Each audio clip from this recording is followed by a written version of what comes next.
मैया सब गाएं, सब भक्त मेरे साथ गाएं। क्या संगीत से नहीं, मेरे साथ सभी गाना, ठीक है।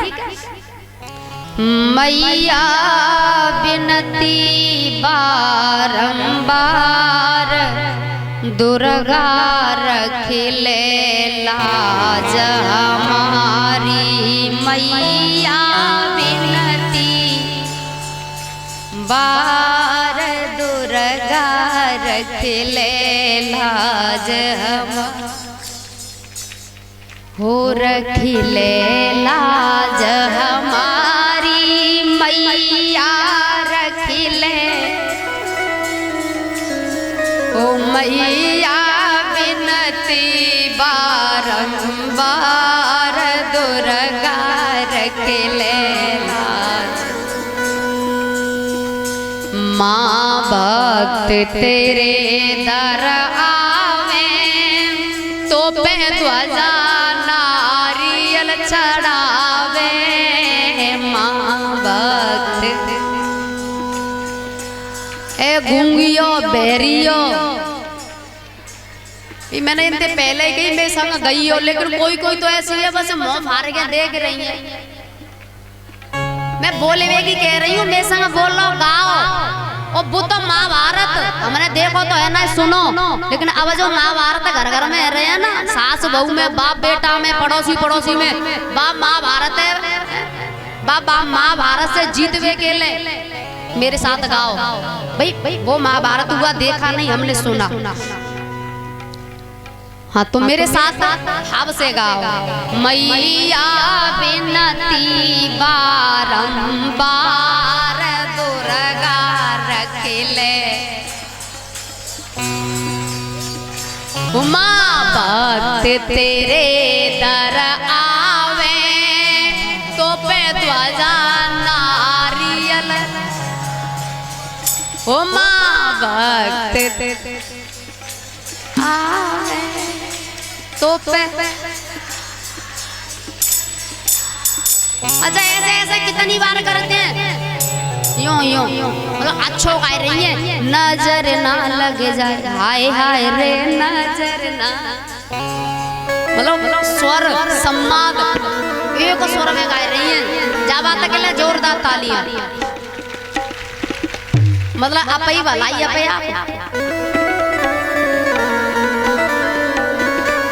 सबको करती बेड़ा पार, दुर्गा रखिले लाज।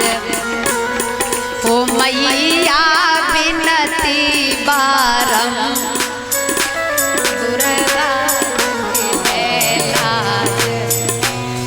अर्जुन ने माँ भवानी को मनाया और भवानी ने प्रकट होकर के आशीर्वाद दिया है और कहा, अर्जुन आप नर हैं। और मतलब रख लेती थी, पति दूध का काम करते थे, पैसा इकट्ठे कर करके लाख 1.5 लाख वाने कर ले। तो मैं उसका पति जो था वो कहीं बाहर चला गया, तो वो सुनार के पास गई और बढ़िया सोने के दूध कंगन बढ़िया बनवाए। अब पति नहीं है घर पर, कुछ के पैसा कंगन बनवाए। अब विचार किया कि कंगन बनवाए हैं तो भाई कौए दिखाने चाहिए, रखवे थे कोई फायदा। तब तक काय कौए ने देखे नहीं, तब वो दो कंगन पहन के गांव में गई, घर गई, लेकिन किसी ने नहीं टोका, किसी ने नहीं देखा। उसे बड़ा अजीब लगा, भाई किसी ने मेरे कंगन ही नहीं देखे। तो द्वारा से फिर गांव में गई, लेकिन फिर भी नहीं देखे किसी ने। फिर तीसरी बार गई, कहने का मतलब 4-5 चक्कर लगाए दे, लेकिन कौन वाके कंगन नहीं देखे। तो भाई बड़ी गुस्सा आई और खेत पे गई, और खेत पे बाकी एक टूटी झोंपड़ी, वहां में आग लगाए दे। गुस्सा में वो आग लगी तो गांव वाले ने आग देखी, तो गांव के लोग जो थे ना वो सब पहुंचे, आड़ पड़ोसी गांव के सब पहुंचे। अब गांव के पूछ रहे हैं, भैया आग कैसे लग गई इतनी दूर, क्योंकि गांव से दूर है, जहाँ कोई है ना, कोई बच्चा भी नहीं है। तो वो कंगन संभालने का बड़े सावते कह रही है कि यहाँ से लगी और फिर यहाँ से यहाँ पहुंची, फिर यहाँ से यहाँ ऐसे ऐसे लगी।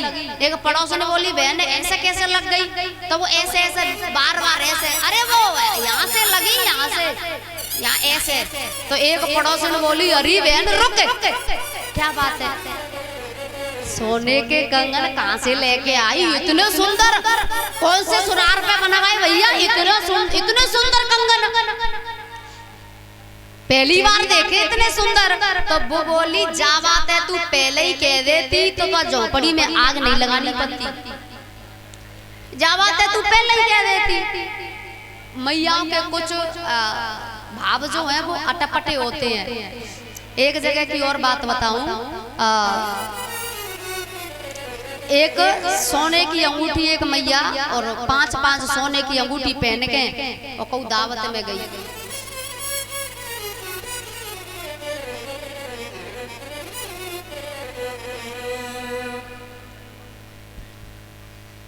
अब भैया जब भी कोई पूरी परोसने वाला है तो वो ऐसे ऐसे हाथ करके भैया यहाँ रख दे।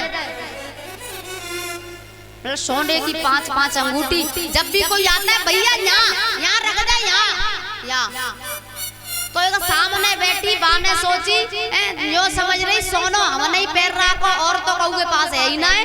अरे हमने जो अंगूठी पहनी है ना 10 अंगूठी, ऐसी 20 अंगूठी बन जाएगी। इतनी सोने की मोटी चैन पहनी हूँ मैं, यो समझ रही मैं नहीं पहन रहा को सोनो, ज्यादा बन रही है, लेकिन जिद दिखा रही है तो हम काहे पीछे रह जाए।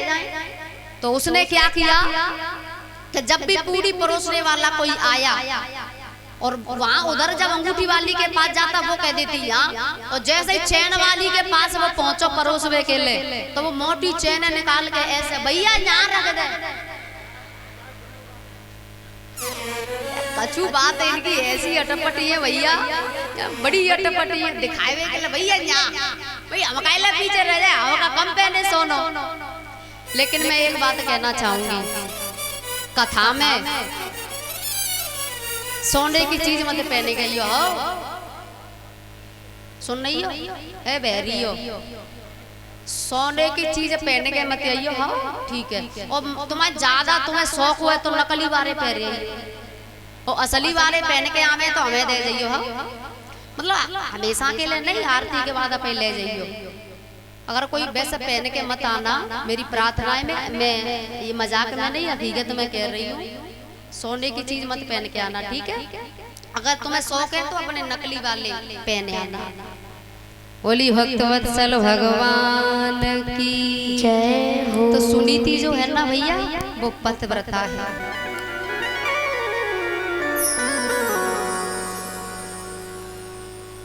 धीरे धीरे समय बीतता है, कोई संतान नहीं है। तो एक दिन उत्तानपाद से कहा, स्वामी समय कितना बीत गया लेकिन एक भी संतान, एक भी पुत्र कोई नहीं, ना बेटी ना बेटा, कुछ तो करो। इस गद्दी पर बैठने वाला कोई तो होना चाहिए, कौन बैठेगा आपके बाद इस राजगद्दी पर? क्या करूं देवी, क्या करूं? परमात्मा ने मुझे औलाद नहीं दी है तो इसमें मैं क्या कर सकता हूँ? बोले एक उपाय है। क्या? बोले दूसरी शादी कर लो। दूसरी शादी? तेरा क्या होगा? बोले आप ये सोच रहे होंगे घर में जब दूसरी आ जाएगी तो रोज कलेश लड़ाई होगा।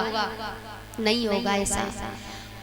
मैं उसे छोटी बहन समझ के रखूंगी, प्यार करूंगी, और फिर भी उसे अच्छा नहीं लगेगा तो मैं तो घर का सब काम कर लिया करूंगी, उसके बच्चों का लालन पालन कर लूंगी, और उसे तो भी अच्छा नहीं लगेगा तो मैं तो घर से बाहर निकल के कहीं भी रह लूंगी। लेकिन मैं नहीं चाहती कि मेरी वजह से इस राजगद्दी पर कोई बैठने वाला ना हो, ये खाली पड़ी रहे। समर्पण की भी हद होती है, समर्पण की भी भैया सीमा होती है। लेकिन यहाँ इतना भाव, इतना समर्पण। उत्तानपाद राजा जो थे उनका दूसरा जो विवाह हुआ वो सुरुचि के साथ हुआ। सुरुचि, अपनी रुचि में मस्त, दूसरे से कोई लेना देना, कोई लेना देना नहीं। उत्तानपाद यानी जीव मात्र उत्तानपाद है, ऊपर को पैर नीचे सिर। माँ के गर्भ में जब जीव होता है तो यही हाल होता है उसका।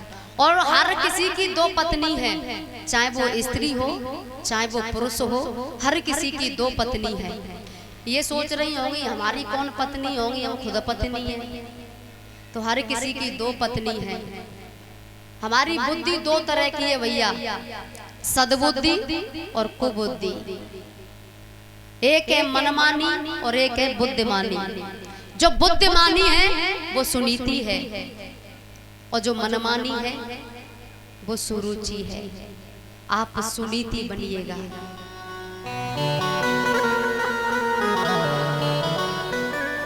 पता है सुरुचि ने सुनीति को घर से बाहर करवा दिया था, राशि वस्त्रों का इनका भी त्यागन करवा दिया था और कह दिया था एक शेर जो मिलेगी सब्जी ये सब व्यवस्था ये इसके लिए सोचना भी मत। जंगल में एक कुटिया बना के वहीं रहती है सुनीति और हरि का भजन करती है। समय बीतता है। श्री सुखदेव जी कहने लगे राजन, एक दिन की बात, वो तानपाद राजा शिकार के लिए गए हैं। प्रभु की लीला को किसने जाना साहब। रात्रि के 12 बजे लौटे। छोटी रानी के दरवाजे पर आके आवाज लगाई, लेकिन वो सो गई थी। एकदम दिमाग में बात आई कि बहुत दिन हो गए मैं बड़ी रानी से नहीं मिला। और वहां गए हैं ना, चरणों में गिर पड़ी। आज किधर से सूरज निकला, आप पधारे, स्वागत है मेरी कुटिया में। लेकिन आप कहां से आए रात में? मेरे यहाँ तो लेटने की भी व्यवस्था नहीं है, ढंग से बैठने की भी व्यवस्था नहीं है। बोले शिकार करके आया। छोटी रानी के पास गया, वो सो गई थी। मन में भाव आया तुमसे मिलता चलूं। बहुत अच्छा किया आपने, बहुत अच्छा। लेकिन हारे थके होंगे और कुछ खाया भी नहीं होगा। लेकिन दासी के यहाँ तो खाने की कोई व्यवस्था नहीं है। एक रोटी चौकी रखी थी शाम की, उस पर नमक रखा और लेकर के आई है, महाराज भोजन कर लो। समय का कोई भरोसा नहीं है भैया, समय क्या दिखा दे।